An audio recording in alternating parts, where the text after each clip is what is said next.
A Assembleia Legislativa do Estado de São Paulo aprovou, na tarde desta terça-feira, um projeto de lei de autoria do governador João Dória, do PSDB, que privatiza as terras públicas por meio da titulação de domínio aos lotes em assentamentos rurais. Após a articulação entre o governo e movimentos populares, foi possível a retirada de um artigo do projeto que visava regularizar a grilagem de terras públicas no estado. Saiba mais na reportagem de Júlia Pereira. Na tarde de ontem, durante a primeira sessão extraordinária do ano, a Assembleia Legislativa do Estado de São Paulo aprovou o projeto de lei 410 de 2021. Dos 62 deputados votantes, 57 votaram sim e 4 votaram não. A proposta, de autoria do governador João Dória, do PSDB, privatiza as terras públicas por meio do título de domínio aos lotes em assentamentos rurais.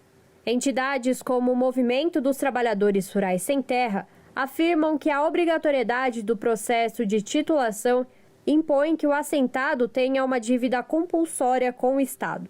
Kelly Maforte, da direção nacional do MST, explica que a proposta confronta o previsto na Constituição Federal, que garante ao cidadão o direito de livre escolha entre a compra do título de domínio, que transfere o imóvel rural ao beneficiário de forma definitiva, ou a concessão de direito real de uso, em que a terra é concedida pelo Estado ao assentado, que deve fazer o uso estabelecido em contrato. O PL também está em desacordo com a Constituição Estadual, que estabelece que a concessão de uso de terras públicas deve ser feita por meio de contrato e não pelo título de domínio. Então, nós sabemos, a titulação é um direito dos assentados e lutamos por esse direito de escolha. Sabemos que tem outros assentados que querem sim o título definitivo, querem inclusive adquirir terras, terem mais segurança do ponto de vista jurídico, inclusive querem colocar as terras como garantia em financiamento bancário. Nós vemos risco nisso, porque muitas vezes as pessoas podem sonhar com título, mas na realidade vão contrair uma dívida. Mas ainda assim a gente respeita o direito de quem pensa diferente do MST. O que nós do MST defendemos é a inclusão da CDRU.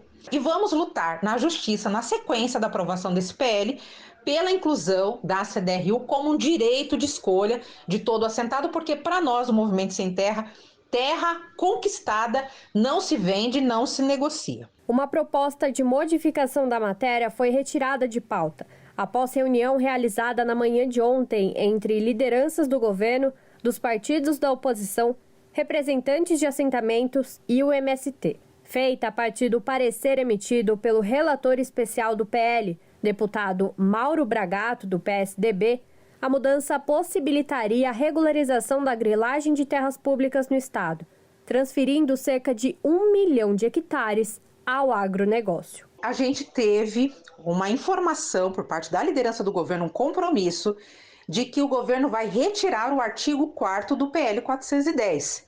Isso é uma grande vitória, uma ótima notícia, porque sabemos que essas terras públicas seria legalizado o crime de grilagem de terra em cima do sonho dos assentados. São duas matérias diferentes debatidas no mesmo PL, e isso é um engodo para a sociedade paulista.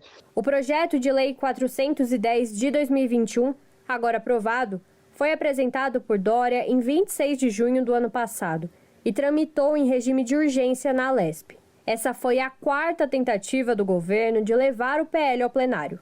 Segundo Kelly Maforte, a votação virtual dificultou a discussão e mobilização popular. A tramitação em regime de urgência não se justifica. Dória coloca uma medida para ser aprovada na calada da noite, de forma agora online, que impossibilita a participação da sociedade. Nós já tínhamos denunciado isso lá no passado, que esse regime de urgência foi um absurdo. Inclusive, conseguimos, na justiça, fazer com que o juiz de primeira instância pudesse reconhecer que essa urgência não se justificava. Infelizmente, tivemos essa liminar cassada no Tribunal de Justiça. No entanto, para nós, é muito importante reafirmar que a Assembleia Legislativa do Estado de São Paulo é a casa do povo. E os congressistas, os deputados, não podem ter medo do povo. A participação popular é um direito que nós conquistamos nessa democracia tão arranhada que nós temos. Por isso que nós também denunciamos essa forma arbitrária de votar esse projeto a toque de caixa e também colocá-lo de forma online, que impossibilita a nossa participação efetiva. Júlia Pereira, Rádio Brasil Atual e TVT. Está ouvindo Jornal Brasil Atual. As notícias que os outros não dão. 8h18. A Associação Brasileira da Reforma Agrária aponta para o risco de um apagão de comida diante da falta de estímulo governamental para o plantio do feijão. Como resultado desse panorama, a tendência é que a safra 2021-2022 apresente a segunda menor área plantada de feijão da história. Mais informações com Lucas Weber. Trabalhadores que atuam na agricultura familiar vêm se queixando da falta de incentivo estatal para produzir feijão. No Paraná, um dos estados que mais cultivam o grão, camponeses que têm pequenas unidades de produção apontam desânimo gerado pela ausência de políticas voltadas a esse tipo de plantio. Fábio de Paula Herdit, presidente de uma cooperativa que há 5 anos lida com a comercialização da leguminosa na região de Londrina, no Paraná, aborda a questão. Na verdade, não compensa plantar o feijão hoje, né? Dadas as condições de produção e preços, né? Hoje não tem um seguro, por exemplo, para o produtor de feijão. Ele não tem um seguro garantido. A compra dos insumos, enfim, toda essa parte de plantio do feijão, ela não é financiada, não é um plantio que o produtor tem que plantar por conta, né? A conjuntura fez com que o número de produtores de feijão associados à cooperativa caísse de 120 em 2020 para 80 neste ano. Fábio Herdit afirma que o setor está sendo impactado pelo avanço da soja e do milho nas áreas de plantação. O engenheiro agrônomo Gerson Teixeira, da ABRA, Associação Brasileira de Reforma Agrária, destaca a relação matemática entre as áreas plantadas pelo agronegócio e a realidade de culturas mais voltadas à alimentação. A diferença, a partir de dados do IBGE, chama atenção, por exemplo, no intervalo entre os anos de 2000 e 2020. Pega, por exemplo, dentro desse conjunto de culturas, soja, milho e cana, que são consideradas culturas nobres do agronegócio exportador. Então, a área com essas 3 culturas cresceu em 34,4 milhões de hectares nesse período, porque, de outra parte, tem uma redução de área plantada com arroz, feijão e mandioca, por exemplo. Juntos, essas 3 culturas perderam 4,2 milhões de hectares nesse período. Como resultado desse panorama, a tendência é que a safra 2021-2022 de feijão apresente a segunda menor área plantada da história, segundo dados da Conab, a Companhia Nacional de Abastecimento. Considerando a linha do tempo da série histórica que mede o andamento da produção desde 1976, a menor área foi identificada na safra 2015-2016, quando foram registrados 2.800.000 hectares. Para 2021-2022, a expectativa é de cerca de 2.900.000 hectares. Fábio de Paula Herdit considera a tendência como drástica. Para a cadeia do feijão, isso é drástico. Sabe quem que vai sofrer isso? É o consumidor final. Porque as grandes empresas que empacotam feijão, os grandes compradores de feijão, para eles não mudam muito, porque me parece assim, no cenário, que as empresas estão apostando nisso, sabe? Quanto maior o preço do feijão, muito mais fazendeiro vai plantar e muito menos o agricultor familiar que não tem incentivo, porque o fazendeiro tem dinheiro, né? A realidade mencionada pelo diretor da cooperativa já é sentida em outras experiências no Paraná. O agricultor Valdemir Ferreira dos Santos, que reside no assentamento Eli Vive, em Londrina, conta que tem conseguido manter a safra média do produto, que ele planta em setembro e colhe em dezembro. Ao mesmo tempo, o produtor cita que muitos agricultores da região agora optam pela soja, cuja produção conta com linhas de crédito bancário facilitadas e pacotes tecnológicos acessíveis. O resultado disso é a queda na quantidade de pessoas interessadas em plantar feijão. Diminuiu a produção de alimentos, vai impactar no preço do alimento que chega a toda a população, né?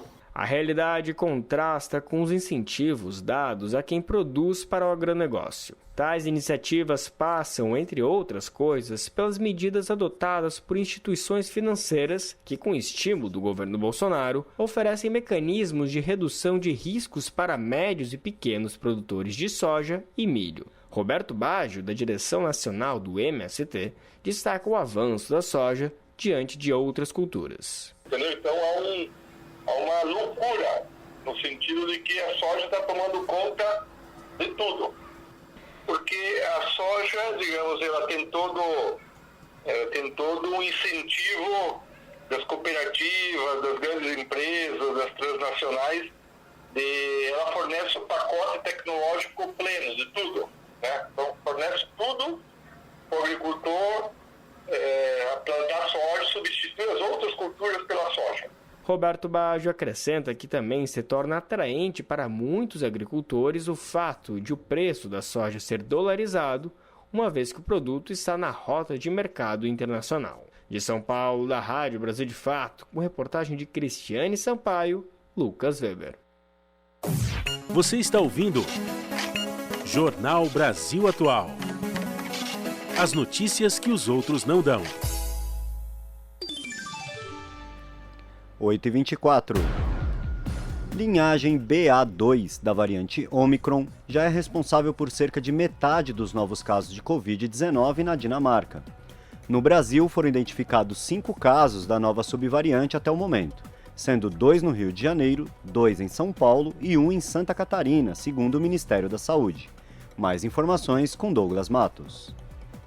Até o último sábado, o Brasil registrou 5 infecções pela linhagem BA.2 da variante Omicron, 2 no Rio de Janeiro, 2 em São Paulo e 1 em Santa Catarina, isso segundo o Ministério da Saúde. Nada indica que essa subvariante seja, até o momento, mais resistente às vacinas ou que apresente sintomas mais graves que as outras cepas. A Secretaria de Estado da Saúde de São Paulo, por exemplo, informou que os 2 pacientes infectados possuem sintomas leves. A Organização Mundial da Saúde caracteriza a subvariante BA.1 da Omicron como a responsável pela maior parte das contaminações, mas reconhece que a BA.2 está aumentando em proporção.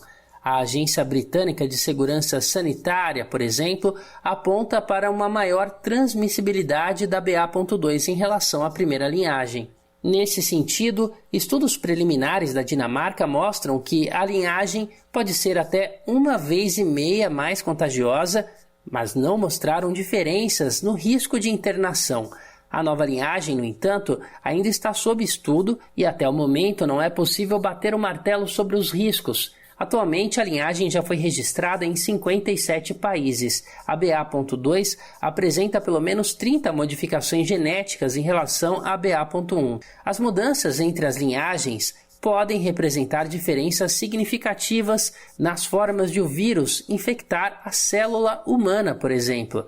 É neste ponto que mora o centro das preocupações dos especialistas, uma vez que, atualmente, a maior parte das vacinas utiliza a proteína spike, a parte do vírus que infecta as células humanas para a imunização. Mas, de acordo com cientistas, não há motivos para pânico agora, isso porque as modificações na proteína spike ainda não se mostraram expressivas.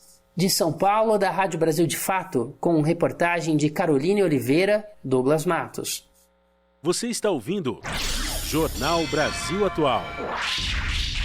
As notícias que os outros não dão.